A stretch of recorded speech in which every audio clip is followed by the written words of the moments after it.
বিশ্বনাথ চাৰিআলিৰ এগৰাকী তিনি সন্তানৰ মাতৃক লাগে ন্যায়। দীৰ্ঘদিনে স্বামী মাহমুদ আলীয়ে ঘৰৰ পৰা খেদি দিয়াত হাহাকাৰ দুৰ্ভগীয়া পত্নী। বিশ্বনাথ চাৰিআলিৰ মহম্মদ মাহমুদ আলী নামৰ এজন লোকৰ অত্যাচাৰৰ বলি হৈ হাহাকাৰ কৰি ঘূৰি ফুৰিব লগাত পৰিছে এগৰাকী তিনি সন্তানৰ মহিলা। জানিব পৰা মতে 13 বছৰ পূৰ্বে বিশ্বনাথ ঘাটৰ মহম্মদ মাহমুদ আলীয়ে লখিমপুৰ জিলাৰ নাৰায়ণপুৰ শিলিখাগুৰি গাঁৱৰ ৰিমি বেগম নামৰ এগৰাকী যুৱতীক নানা প্ৰলোভনেৰে কৰোৱাই বিয়া আৰু তিনি সন্তান অৰ্থাৎ দুগৰাকী কন্যা সন্তান আৰু এটি পুত্ৰ সন্তানৰ মাতৃ হয় ৰিমি বেগম। মহিলাগৰাকীয়ে সাংবাদিকক দিয়া অভিযোগ অনুসৰি মাহমুদ আলীয়ে পূৰ্বে আৰু দুগৰাকী মহিলাৰ সৈতে বিবাহপাশত আবদ্ধ হৈছিল।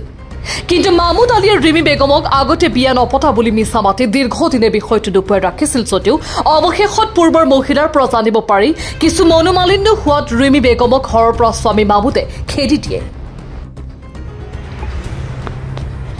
যাৰ ফলত বৰ্তমান তিনি সন্তানৰ মহিলা ৰিমি বেগমে দিশহাৰা হৈ হাহাকাৰত ককবকাই ফুৰিছে। ইতিমধ্যে এই লৈ বিষয়টো আদালতৰ ওচৰলৈ যায় যদিও বৰ্তমানে ৰিমি বেগমে তিনি সন্তানৰ ভৱিষ্যতক লৈ আদালতৰ পৰা ন্যায় প্ৰদানৰ আহ্বান জনায়। আমাৰ ওচৰত কিছু মন্তব্য আছে, শুনাই ল'ব বিচাৰিছো। বেগম বিশ্বনাথ চাৰিআলি ডিষ্ট্ৰিক্ট থানা বিশ্বনাথ চাৰিআলি গাঁও গুৱাহাটীলৈ নিবাসী গাঁৱৰ এজন মহম্মদ মাহমুদ আলী নামৰ যুৱক এজনে তেওঁ আজি 13 বছৰৰ আগত কি নাম মহম্মদ মাহমুদ আলী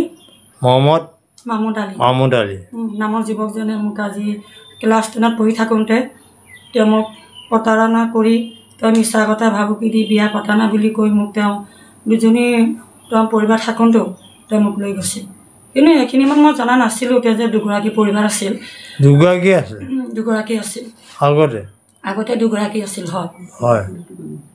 পিছত এজন আছিলে ঝিঞ্জিয়া, এজন আপোনাৰ তেজপুৰৰ।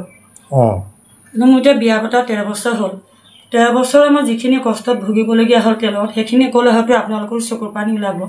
মই বিশেষ ইমান এতিয়া চাওক, এই আপোনালোকৰ এই চেনেলৰ জৰিয়তে অসম চৰকাৰ সন্মানীয় মুখ্যমন্ত্ৰী ডক্টৰ হিমন্ত বিশ্ব শৰ্মাক মই এটাই অনুৰোধ জনাম যে এটা পৰিয়ালৰ ন্যায় লাগে। বিশ্বনাথ চাৰিআলিৰ বিশ্বনাথ ঘাট তাৰ নাম হ'ল মাহমুদ আলী। তেওঁ আজি 13 বছৰে মোৰ খুৰখালী ছোৱালীজনীক বিভিন্ন প্ৰলোভন দি পেলাই পলুৱাই নিয়ে। তেওঁৰ কোনো তিৰোতা নাই, বিয়া পতা নাই। কিন্তু তাই যোৱাৰ পিছত দুজনীকে মাইকী তেওঁৰ আছে, এজনী হ'ল জিঞ্জিয়াৰ, এজনী হ'ল তেজপুৰৰ। এতিয়া তেজপুৰৰজনীৰ লগত এতিয়া তাৰ কেছো চলি আছে, কোৰ্ট কেছ চলি আছে। সেইজনী আহি বিভিন্ন অত্যাচাৰ দিনে ৰাতিয়ে যোৱা খেলে, বেপাৰত যায়, এদিন বেপাৰত গ'লে এসপ্তাহ যোৱা খেলে। আৰু তাই পঞ্চায়তত কষ্ট কৰি মেলি তাৰমানে পঞ্চায়তৰ প্ৰেচিডেণ্টক লাগি তাইৰ নামত ৰিমি বেগমৰ নামত এটা ঘৰো বনাই থৈ আহিলে, চব ৰেডি কৰি আহিলে, 3টাকে ল'ৰা ছোৱালী। এতিয়া তাই অৰুণাচলত 3-4 ঘৰত মানে কাম কৰি এই ল'ৰা ছোৱালীকেইটাক পঢ়াবলৈ গৈছে। তাৰপিছত কালি SP অফিচৰ পৰা এজনক ফোন কৰিলে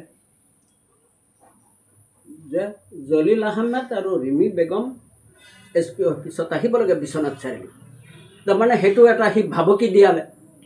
কিন্তু এই ছোৱালীজনীয়ে ন্যায় পাব লাগে নে মাহমুদ আলীয়ে ন্যায় পাব লাগে, সেইটো অসম চৰকাৰৰ মাননীয় মুখ্যমন্ত্ৰী ডক্টৰ হিমন্ত বিশ্ব শৰ্মাক মই বিনম্ৰভাৱে অনুৰোধ জনাইছোঁ। তাৰ উচিত শাস্তি হ'ব লাগে। আৰু তাই হাই ছেকেণ্ডেৰী ফাৰ্ষ্ট ইয়াৰ এই মাধৱদেৱ কলেজিয়েটৰ পৰাই পাছ কৰিলে। আমি পইচা পাতি দি আমাৰ ঘৰত ৰাখি তাৰমানে পাছ কৰিলে।